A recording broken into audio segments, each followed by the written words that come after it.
నమస్కారం. నేను మీ బోనాల శ్రీనివాస్, ప్రజాయుక్త పార్టీ జాతీయ అధ్యక్షులు.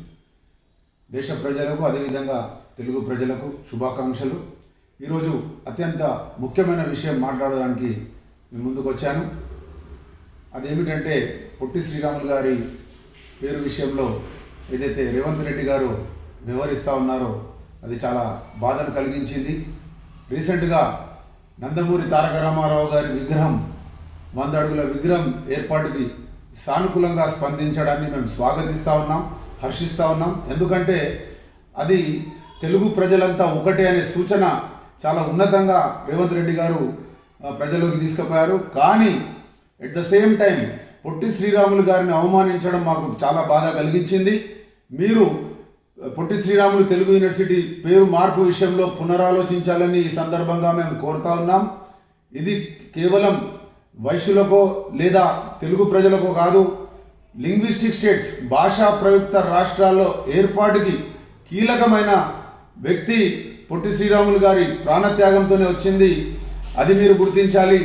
రాబోయే రోజుల్లో మా పార్టీ పరంగా ప్రజాయుక్త పార్టీ అఫీషియల్గా అప్పుడు ఏర్పడిన 10 లింగ్విస్టిక్ స్టేట్స్ ఏవైతే భాషా ప్రయుక్త రాష్ట్రాలు ఏర్పడినాయో అన్ని ముఖ్యమంత్రులకు, అందరు గవర్నర్లకు, అదేవిధంగా రాష్ట్రపతికి, ప్రధానమంత్రికి మేము లెటర్లు ఇవ్వబోతా ఉన్నాం. కొరియర్ ద్వారా, రిజిస్టర్ పోస్ట్ ద్వారా మేము లెటర్లు పంపిస్తాం. రాబోయే రోజుల్లో దీని మీద ముఖ్యమంత్రి గారు స్పందించాలని మేము కోరుతున్నాం. లేని పక్షంలో మేము ఆమరణ నిరాహార దీక్ష కూడా నేను పూనుకుంటాను. రాబోయే రోజుల్లో మేము తప్పకుండా ఇది చేస్తాం. దానికి డేట్ కూడా డిక్లేర్ చేస్తా ఉన్నాం. ఈరోజు నేను దానికి సంబంధించిన డేట్ కూడా డిక్లేర్ చేస్తాను.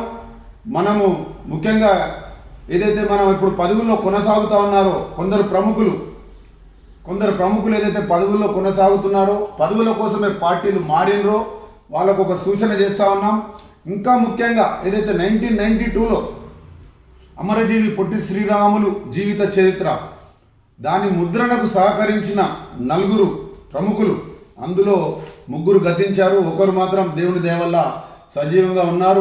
నిండు నూరేళ్ళు వాళ్ళు బ్రతకాలి. రచయిత పేరు బాదం శ్రీరాములు గారు, ప్రకాశం డిస్ట్రిక్ట్, మార్కాపురం. ముద్రణ చెప్పల్ బజార్, హైదరాబాద్లో జరిగింది. సుదర్శన్ ప్రింటర్స్. అప్పుడు దానికి సహకరించిన వారు, ముద్రణకు సహకరించిన వారు. ఈ యొక్క బుక్ మేము నాగాంజనేయులు గారు ఏదైతే అమరజీవి పొట్టి శ్రీరాములు అభిమాన సంఘం అధ్యక్షులు నాగాంజనేయులు గారి సహకారంతో ఇది సేకరించడం జరిగింది. అఖిల భారత వైశ్య యోజన సంఘ్ 4 ఆ ముద్రణకు సహకరించారు. ప్రెసిడెంట్ గట్టు వీరశం గారు గతించారు.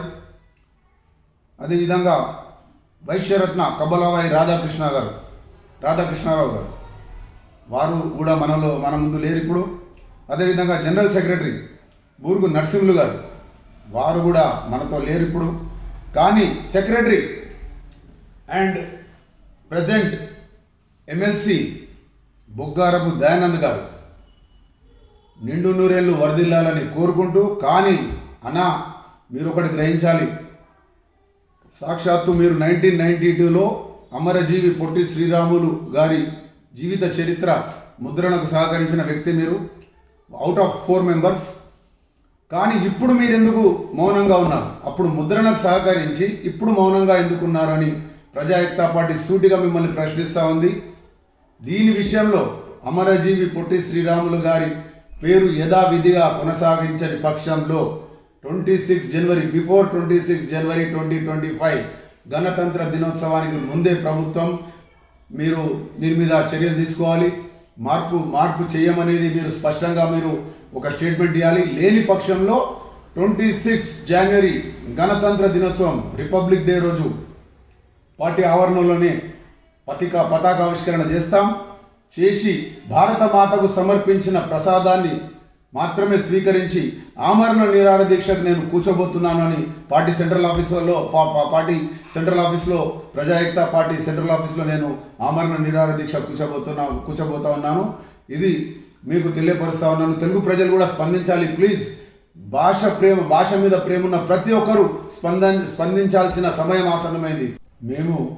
మేము కానీ మా పార్టీ కానీ ఏ ఒక్క మహనీయుని పేరుకు కానీ మేము వ్యతిరేకం కాదు. కానీ ఎట్టి పరిస్థితుల్లో పొట్టి శ్రీరాములు తెలుగు యూనివర్సిటీ పేరు ఎట్టి పరిస్థితుల్లో యథావిధిగా కొనసాగాలి. నా యొక్క ఆమరణ నిరాహార దీక్షకు మద్దతు తెలిపిన అమరజీవి పొట్టి శ్రీరాములు అభిమాన సంఘం ఒంగోలు అధ్యక్షులు పేర్కం నాగాంజనేయులు గారికి ప్రత్యేకమైన ధన్యవాదాలు తెలియజేస్తూ నమస్కారం. మీ బోనాల శ్రీనివాస్.